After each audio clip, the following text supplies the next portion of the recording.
Assalamualaikum warahmatullahi wabarakatuh. Waalaikumsalam warahmatullahi wabarakatuh.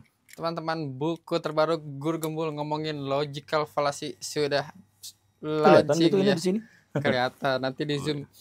Yang ada dalam tanggung jawab saya hanya Guru Gembul Channel dan Gembulikum. Assalamualaikum Baraya, selamat datang kembali di Gembulikum. Pak Guru kan guru sekolah. Di SD ini ada bocah kecil, bocah SD dianggap mencuri uang teman-temannya. Terus dipersekusi habis-habisan di ruang guru. Ini Siapa yang persekusinya? Guru-gurunya. Gimana? Nih, biar mamanya tahu. Udah ngomong. Coba ngomong. Berarti kamu ngambil uang temennya, dimasukin ke tas yang lain biar nggak ketahuan ya? Nggak ngaku. Gimana, Ge? Nggak ngaku terus Gimana? Emang ada setan? Soalnya ini kamu ini sudah orang-orang udah pada ngeliat kamu yang ngambil tuh, kok kamu masih bisa bilang bukan, enggak. Tasnya juga nggak mau digeledah gitu. Nggak ngaku iya gitu. Berarti habis ini nggak usah sekolah lagi, langsung kemasin bajunya ya. Ya, ini di depan ibu-ibu gurunya ini. Nggak apa, ini dikirim ke mama kamu ya. Nggak usah sekolah lagi, kemasin bajunya. Habis itu jangan sekolah di sini lagi ya. Oke, udah nggak perlu kesepakatan dari kamu, nggak perlu kesepakatan dari orang tua kamu. Ini sudah banyak saksinya ya. Astagfirullah. Udah cut. Itu viral? Viral. Komennya gimana? Nih, sadar gak sih kalau sekarang penurunan kualitas guru di sekolah negeri itu gimana menurut kalian? Emang ada barang buktinya? Cut. Udah video udah disebarluaskan, diancam, dibully. Saya ingin menegaskan, saya gak mau tedeng aling-aling lah dalam hal ini, soalnya ini urusannya anak-anak. Jadi guru-guru yang dia maksud tuh Ini untuk pertama kalinya Anda pertama mengatakan, kalinya saya ngomong seperti ini tuh goblok banget itu si guru-guru yang ada di situ tuh gitu. Jadi ini tuh menegaskan saya tuh sering dibully tuh gara-gara apa? Saya tuh dianggap melecehkan guru ketika saya ngomong banyak guru di Indonesia itu tidak berkompeten. Ini buktinya. Guru itu tidak berkompeten.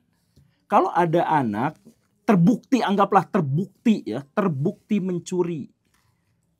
Terbukti ya, anak itu terbukti mencuri, maka dia itu membutuhkan pendampingan. Dia tuh butuh psikolog, butuh psikiater, bukan butuh dibully. Ini di BK kejadiannya. kok di ruang guru aja? Di ruang guru dikelilingin sama guru-guru yang gak punya otak gitu. Jadi saya jadi emosi.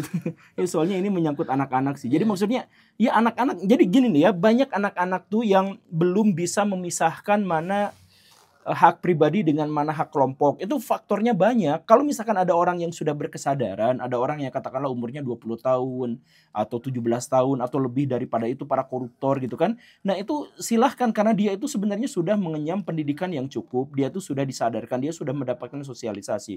Tapi kalau misalkan ada anak sekecil itu kemudian rame-rame dikeroyok sama guru-guru yang goblok itu, ya itu makanya please lah Kementerian Pendidikan, saya tuh suka stres ini tuh ngomongin soal pendidikan. Makanya saya tuh jadi suka jarang ngomongin pendidikan tuh karena suka stres duluan gitu sama yang gini-gini tuh. Jadi anak-anak tuh jadi korban. Kalau saya misalkan mengkritik gurunya langsung marah. Ini saya ada kejadian lucu lah ya. Ini pada guru-guru lah ya. Saya tuh ngisi dalam sebuah acara guru-guru gitu. Ketika saya sebutkan guru-guru itu baik, guru itu dipuja-puji gitu lah, bahwa guru itu adalah ujung tombak Indonesia emas, bla bla bla bla, mereka tuh jadi mengidolakan saya. Tapi ketika saya mengkritik guru, itu tiba-tiba mereka tuh jadi marah-marah. Jadi mereka tuh gak peduli sama benar salah, mereka tuh hanya peduli kalau mereka dihargai, mereka langsung menganggap itu sebagai sesuatu yang hebat gitu dan sebagainya. Ini guru di Indonesia itu kebanyakan kurang berkompeten dan itu penelitiannya banyak dan itu bahkan oleh Kementerian Pendidikan juga sudah dijelaskan. Dan itu ketika saya ngomong seperti itu tuh bukan penghinaan, tapi itu adalah ajakan untuk memperbaiki kualitas pendidikan kita. Dimulai dari guru-guru, karena guru-guru itu memang ujung tombak bagi kemajuan bangsa. Nah, ini ada anak. Saya nggak tahu ini benar atau salahnya dia mencuri atau enggak ya. Saya nggak tahu ini benar atau salahnya. Kalaupun iya, itu si guru yang memviralkan berarti kan? Iya betul, gurunya yang rekam. Ya, si gurunya yang rekam. Si gurunya bilang ini biar nanti dilaporkan sama ibunya dan sebagainya. Itu guru yang semacam itu tuh itu harus dapat punishment yang kuat. Jadi bukan anaknya yang dikeluarkan dari sekolah itu, tapi gurunya. Karena apa? Ya karena ketika anak melakukan kesalahan itu anak kelas berapa itu? Kelas 2 atau 3 SD lah, ya, seperti itu ya.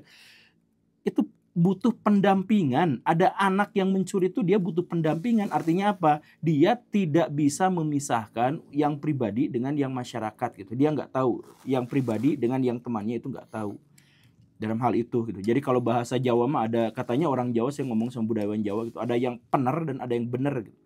Jadi kebenaran, jadi orang yang tidak benar tuh, orang yang kelakuannya jahat tuh bukannya dia jahat, tapi dia tidak tahu soal kebenaran gitu. Jadi harus dikasih tahu, bukan dibully. Makanya orang Jawa mah katanya teh apa, kalau orang jahat tuh gak tahu sopan santun, bukan tidak sopan tapi gak tahu sopan santun gitu. Nah, jadi ya balik lagi lah, ini si guru-guru yang sangat bertanggung jawab. Ini gurunya kan harusnya bertanggung jawab terhadap moral dan mental anak. Jadi moral dan mental anak ini harusnya diperbaiki, bukan dibully. Mumpung masih kecil. Jadi dia belum mengidentifikasi diri, belum mendiagnosis diri, belum dikasih identitas oleh masyarakat. Mumpung masih kecil, mumpung jati dirinya belum ada. Lah ini malah sama si gurunya dibully kayak gitu. Malah dicamkan bahwa kamu tuh penipu, bahwa kamu tuh pencuri, gak ngaku ya kamu ada kayak setan gini. kah lewat. Setan dan sebagainya. Itu semoga kata-kata saya itu bisa didengar sama si guru-guru itu, bahwa kalian tuh memang benar-benar tidak berkompeten, gak layak jadi guru. Bukan gak layak jadi guru, jadi orang tua aja kayaknya mereka tuh gak layak gitu. Karena kadang kan anak kecil tuh nggak, kata tadi Pak Guru, nggak tahu mana yang benar mana yang salah. Kasus nyatanya tuh saya tuh dulu waktu kecil, jadi di masjid ini sendal, jadi diambil sebelah, disembunyiin gitu. Nah kalau balik saya pernah waktu di Yulis, kan dulu ada Yulis tuh. Kolam Jadi renang. tas saya, sendal saya tuh hilang Pak Guru. Entah dicuri entah disembunyikan, pokoknya hilang. Terus saya bingung, saya gimana, akhirnya saya ngambil sendal orang pulang. Jadi saya dimaling, terus saya jadi maling. Tapi karena itu masih SD, jadi pada saat sekarang udah gede, oh ngerti itu tuh salah. Iya. Jadi pada saat itu mah iseng aja gitu. Itu gurunya, guru sampai setua itu coba ini nanti sorot mukanya, zoom itu. Enggak ada, dia nge-videoin doang kan. Gini. Enggak, itu tapi ada latar gurunya di belakang itu kan. Coba itu cari sekolahnya mana tuh. Cari aja sekolahnya itu di mana, jadi kita kita arahkan si guru-guru itu. Jadi yang dihukum di sini tuh bukan si anaknya tapi si guru-gurunya. Kalau misalkan si anaknya salah, ya tanggung jawab guru untuk memperbaiki. Guru tuh dibayar untuk itu sama pemerintah tuh, dibayar agar anak-anak yang melenceng itu lurus, karena anaknya masih kecil gitu. Artinya dia tuh masih belum memiliki identitas yang disepakati bersama gitu. Coba bayangkan kalau misalkan sejak saat itu si anak tuh bakal, oh saya teh maling. Ya kan? Udah kacau itu. Dan si guru-guru itu yang bertanggung jawab luar biasa.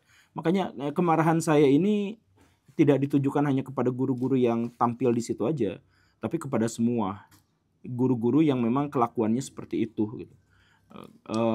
Tapi sayangnya ya si guru yang barusan itu double combo gobloknya gitu. Jadi udah mah dia melakukan kesalahan yang fatal dalam pendidikan anak. Salah mendidik anak tapi jadi guru tuh gimana ceritanya? Nyogok itu guru atau gimana ya? Jadi guru tuh. Nah, tapi itu tuh fatal dalam mendidik anak, plus apalagi coba dia merekam, dia melaporkan dirinya sendiri. Dia menganggap bahwa perbuatannya itu bagus gitu. Jadi berkali-kali. Nanti ini sensor juga pada akhirnya. Iya, sensor aja lah, itu juga nggak bagus sih untuk orang lain. Cuman saya tuh ya karena korbannya anak-anak gitu, dan saya tuh memang sangat-sangat sensitif. Banyak sebenarnya saya tuh sering pengen bikin konten yang terkait dengan pelecehan, kekerasan pada anak dan lain sebagainya, tapi suka gak kuat sendiri dalam bikin naskahnya itu gitu.